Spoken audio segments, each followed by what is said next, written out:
A 9.0 megaquake is about to hit the Philippines just after Fung-wong devastated it, and what scientists are discovering suggests this typhoon was not just a weather event, but the trigger for a geological catastrophe that could reshape the entire Pacific Ring of Fire. Picture the Philippines still reeling from Typhoon Fong Wong's destruction, hundreds of thousands in evacuation shelters, infrastructure destroyed, communities underwater, when seismic stations suddenly start screaming warnings of massive underground movement. This is not coincidence. The storm's unprecedented rainfall has added billions of tons of water weight to fault lines that were already at their breaking point. But here is what is terrifying seismologists. The typhoon hit at the exact worst possible moment. The Philippines sits on multiple active fault systems that have been building stress for decades, and Fong Wong's massive water load is acting like the final straw that breaks the geological camel's back. Deep underground sensors are detecting pressure changes that mirror the conditions before history's most devastating earthquakes. Emergency teams are scrambling to prepare for a disaster that could dwarf the typhoon's destruction, while millions of people weakened by the storm face the prospect of a 9.0 megaquake with nowhere left to run. Is Fong Wong's timing just cruel coincidence? Or are we witnessing a terrifying chain reaction where extreme weather triggers the Earth's most violent geological forces? Beneath the battered surface of the Philippines, the tectonic anatomy is anything but simple. The country sits atop the Philippine Mobile Belt, a jigsaw puzzle of microplates that grind, collide, and twist against each other. At the western edge, the Manila Trench plunges into the sea, marking the boundary where the Sunda Plate dives beneath Luzon. This trench is not a single uniform scar. It splits into three main segments: the northern stretch near Taiwan and Luzon, the central sector off Zambales and Mindoro, and the southern arc toward Palawan. Each segment moves at its own pace, with GPS data showing the plates converging at rates up to 100 millimeters per year, about the speed fingernails grow, but multiplied by billions of tons of rock. Locked deep along these segments are patches known as asperities. These are zones where the plates are not slipping past each other quietly. They are locked, building up energy year after year. FIVO-LCS analysts have mapped these locked patches using a network of GPS receivers and seismic stations stretching from northern Luzon to Mindoro. The northern and central segments, especially, show signs of strong coupling. That means the plates are jammed together, storing energy that when released could unleash a quake of unimaginable force. A FIVO-LCS geophysicist said we see velocity gradients, sharp changes in plate movement right at the trench. These are the places where strain is accumulating the fastest. GPS velocity fields reveal the Luzon block pushing northwest at up to 65 millimeters per year, while the Visayan and Mindanao blocks rotate and slide in their own directions. The result is a chaotic web of stress, with the Manila Trench acting as the main pressure valve. Segment maps show that while most of the trench creeps along, certain locked patches behave differently. These are the spots where stress piles up, sometimes for centuries, before breaking loose in a megaquake. Paleoseismic records suggest that the recurrence interval for the largest events ranges from 400 to 900 years, but the exact timing is impossible to predict. What is clear from coupling models and strain rate analysis is that the energy waiting to be released is enormous, especially where the locked patches align with the most densely populated coastlines. The anatomy of this fault system means that even small changes in stress, whether from tectonic motion or sudden surface loads, can tip the balance. The microplate chaos beneath the Philippines is not just a geological curiosity. It is the reason the nation faces one of the highest seismic risks in the world, and why every new measurement from GPS and seismic networks is watched with growing anxiety.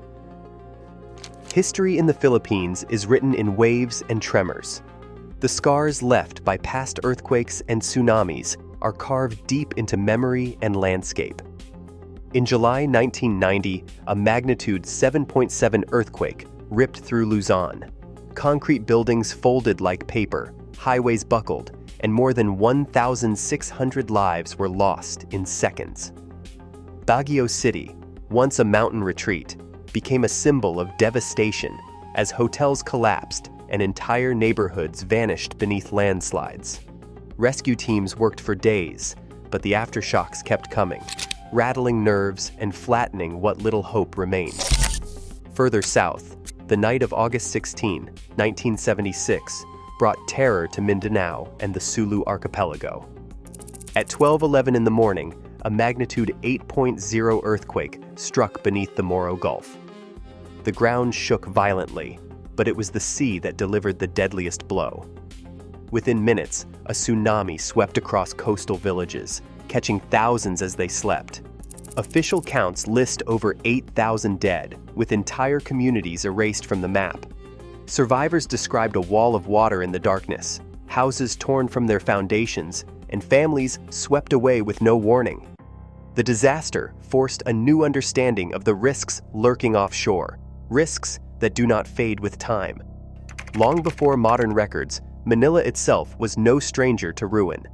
In 1645, a massive quake reduced the walled city to rubble, toppling churches and burying hundreds beneath stone. Centuries later, in 1863, the capital was again shaken to its core. The cathedral's roof collapsed during evening mass, killing worshippers and scattering the faithful into the streets. These were not isolated events, but part of a pattern stretching back through colonial chronicles and indigenous oral history. Each disaster arrived without warning, changing the course of lives and entire cities. The pattern is clear. While decades or even centuries may pass between the largest events, when the earth finally breaks, the damage is swift and unforgiving. These echoes of disaster are not ancient tales. They are living reminders that the ground beneath the Philippines is always restless, and that the next catastrophe is only ever a matter of time. Over 1 million people packed into evacuation centers, their lives reduced to plastic mats and rationed meals. In Luzon and the Visayas, the numbers tell the story. 482,614 forced from their homes, 1.3 million evacuated in a frantic rush as floodwaters crept higher. Whole towns vanished under brown torrents. In Cagayan Valley, the river surged to nearly 12 meters, swallowing neighborhoods and farmland. The Bicol region, battered by wind and rain, watched as the Mayan Lahar zones turned to lakes, trapping families on rooftops for hours before rescue teams could reach them. Dams that had held back disaster for decades finally gave way. In Isabela and along the Sierra Madre, emergency spillways thundered with water, sending new floods racing downstream. The Magat Dam, pushed to its limit, released torrents that swept away roads and bridges. In Pampanga, the lowlands became a single, endless pool, with only the tops of trees and power lines hinting at what lay beneath. Infrastructure buckled under the weight of the storm. A seawall in Navotas collapsed, unleashing the sea into already flooded streets. Manila's pumping stations failed as power outages swept through 170 municipalities. Communications vanished in 14 areas, leaving entire communities cut off, unable to call for help or check on loved ones. In the darkness, local officials reported the first cracks in roads and buildings near the Philippine Fault, raising new fears as aftershocks rattled nerves. Families crowded into makeshift shelters, school gyms, churches, even bus stations, struggling with leaking roofs and dwindling supplies. Social media filled with pleas for rescue, updates on missing relatives, and warnings of landslides still threatening hillside barangays. The official death toll climbed past 27, but the real count, lost in the chaos, remained uncertain. Everywhere, the sense of vulnerability deepened. The storm had not just flooded homes and toppled power lines. It had stripped away the last defenses, leaving millions exposed, exhausted, and bracing for whatever disaster might come next. Seismic stations across Luzon and the Visayas lit up in the hours after Fong Wong's rain subsided. At 2:13 in the morning, deep earth sensors near the Sierra Fault region registered a sharp pressure spike, a signal that immediately triggered internal alerts at FIVOLCS headquarters. Data logs from Aurora and Quezon showed clusters of microquakes, small rapid tremors, most between magnitude 2 and magnitude 4, flaring in patterns eerily similar to those seen before some of the world's largest earthquakes. The official seismic bulletin listed more than 200 microquakes in a 36-hour window, nearly triple the pre-storm baseline. Inside FIVOLCS, a flurry of urgent messages flew between analysts. One internal memo, later leaked to local media, carried a chilling subject line. Situation escalated. Pressures near Sierra Fault region at record highs. Immediate escalation advised. The memo detailed how fluid pressure readings in borehole sensors had jumped to levels never before recorded in the region. Engineers warned that the added water mass from Fong Wong, estimated at over 10 billion tons, was loading the already strained Manila Trench and nearby faults, pushing stress levels into uncharted territory. Dr. Maria Evangelista, lead seismologist for FIVOLCS, reviewed the raw data in real time. Her statement, captured in a tense emergency briefing, cut through the technical jargon. The pressure curves we are seeing look eerily like those before the biggest earthquakes in recent memory.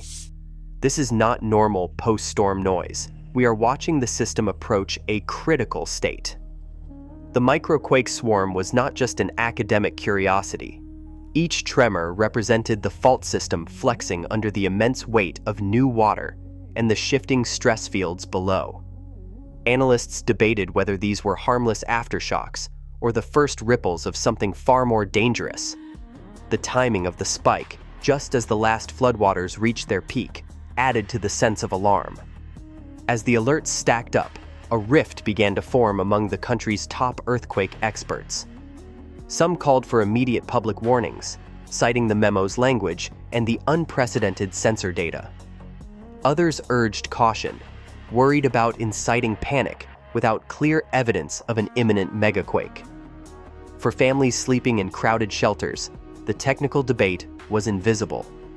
But for those watching the sensors, the crisis was unfolding in real time, with every new reading raising the stakes. A 9.0 megaquake is about to hit the Philippines just after Fong Wong devastated it. And what scientists are discovering suggests this typhoon wasn't just a weather event, but the trigger for a geological catastrophe that could reshape the entire Pacific Ring of Fire. Tension fills the air as Dr. Irene Pascual and Dr. John Power face off at the University of the Philippines. Pascual, her laptop open to rainfall maps and satellite readouts, lays out the numbers. Over 10 billion tons of water now saturate Luzon. GRACE satellite data show anomalies, some basins with 10 to 20 gigatons of added mass. Her models convert that into a surface loading stress, reaching up to 4 kilopascals, a figure she calls unprecedented for the region. Fong Wong didn't just flood towns, Pascual says. It changed the weight of the island. We're seeing stress pulses moving downward, pore pressures climbing at depth. In the Bicol and Cagayan valleys, the load is off the charts. Power, arms folded, listens before sliding a stack of studies across the table. He does not deny the numbers. The water load is real, the stress increase measurable, but he draws a line. A few kilopascals is nothing against the hundreds of megapascals from tectonic forces. Yes, rainfall can trigger landslides, maybe even small quakes, but a 9.0 event, that is centuries of subduction, not a week of rain. He points to data from Japan and New Zealand, where heavy rains have set off minor seismic flurries, but never a megathrust rupture. Pascual counters with new research on hydrological modulation. She argues that in a fault system already at the brink, even a small nudge can matter. We are not starting from zero, she says. It is the last straw. The timing, the overlap with locked fault patches, the sheer mass, this isn't theoretical anymore. She stresses last as the critical factor. Power remains wary, but acknowledges the sensor readings are unsettling. Deep borehole monitors show pressure spikes that echo patterns seen before the 2011 Tohoku quake. Microquake swarms near the Sierra Fault region mirror those that preceded the Sumatra disaster. Over 200 microquakes in 36 hours. Surface loading stress up to 4 kilopascals. Groundwater wells rising more than 2 meters in less than a week. The debate is unresolved, but the consequences are clear. If Pascual is right, the Philippines stands on the edge of a disaster without precedent. If Power is right, the threat is real, but not catastrophic. Each new data point sharpens the stakes as the models churn and the sensors continue their silent watch. Engineer Felipe Rodriguez stands in a dimly lit control room, his phone buzzing with urgent updates from field inspectors.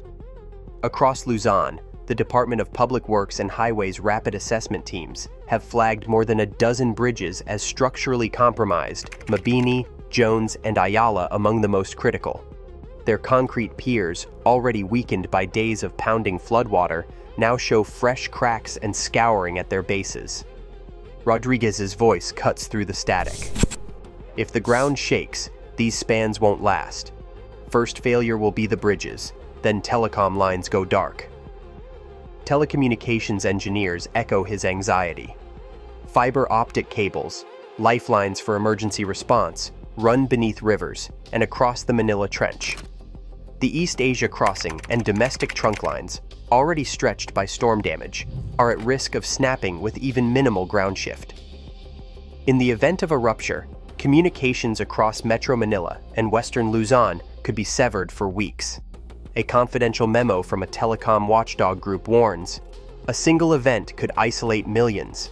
Repair crews won't reach the cables if the bridges are down. Communications are fragile. Inside Malacanang Palace, the executive committee faces a paralyzing dilemma. FIVOLC's analysts urge immediate warnings and preemptive shutdowns of at-risk infrastructure. But another memo, circulated by the Office of Civil Defense, cautions against triggering panic during the APEC summit, an event drawing global attention and security resources. The optics of mass evacuation orders, just days after Fung-wong's devastation, threaten to undermine both political stability and international confidence. The president's advisors hesitate, weighing the cost of false alarm against the risk of catastrophic loss. Meanwhile, tsunami models on Rodriguez's screen show a grim countdown. In a worst-case rupture of the Manila Trench, waves could reach the Manila Bay coast in under an hour, 40 to 60 minutes from the first jolt to inundation. There is no room for error. Bridges that collapse will block evacuation routes. Telecom failures will leave rescue teams blind and uncoordinated. The seawall, battered by storm surge, may not withstand a second assault. Every minute of indecision drains away the last chance to act. Rodriguez's forecast, flashing red across emergency dashboards, is blunt. If the quake comes tonight, we lose the city by morning. The standoff between engineers, scientists, and policymakers has become a race against the clock, a silent battle where the next move could decide the fate of millions. Nature's fiercest forces now collide on the Philippines' fractured ground. As typhoons grow stronger and earthquakes become more likely, the boundary between climate and geology blurs, and millions stand in the crosshairs. Science warns the next disaster is not a matter of if, but when. The Earth remembers every drop, and it never waits for us to be ready. Typhoon Fong Wong just destroyed Taiwan, and scientists are terrified by what they found. Because this storm is rewriting the laws of physics and meteorology in ways that should be impossible. Picture 25 inches of rain falling in a single day, submerging over 1,000 homes, and forcing 8,300 people to flee for their lives.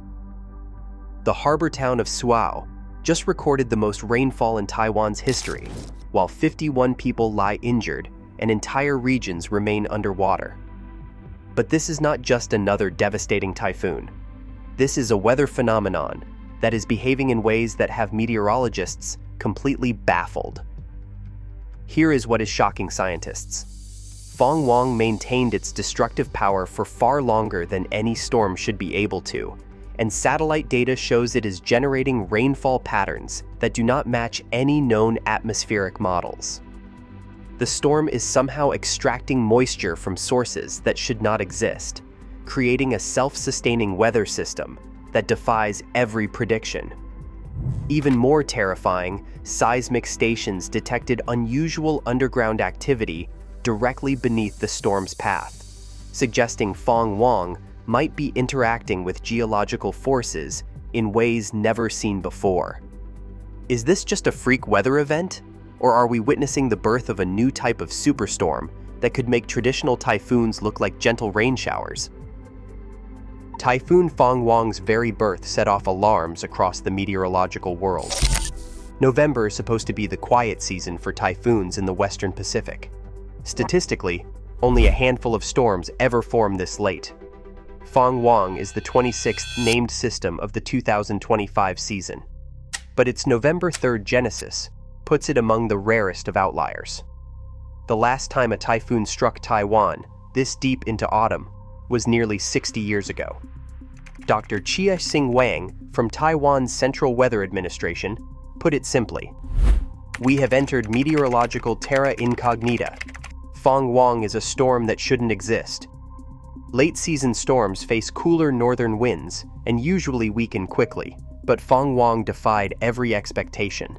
Instead of fading, it gathered strength over the South China Sea, fueled by a lingering pocket of warm water and a surge of tropical moisture that meteorologists were still struggling to explain. The storm's path was equally confounding. Most typhoons approach Taiwan from the east, but Fong Wong tracked in from the southwest, colliding with cold air from the north and creating a volatile atmospheric mix that no model had anticipated. Meteorologists scrambled to update their forecasts as the system intensified. The presence of a late-season typhoon raised immediate concerns: saturated soils from previous storms, weakened infrastructure, and a public already exhausted from weeks of alerts. The timing left disaster planners with little margin for error. Every new data point seemed to contradict the last.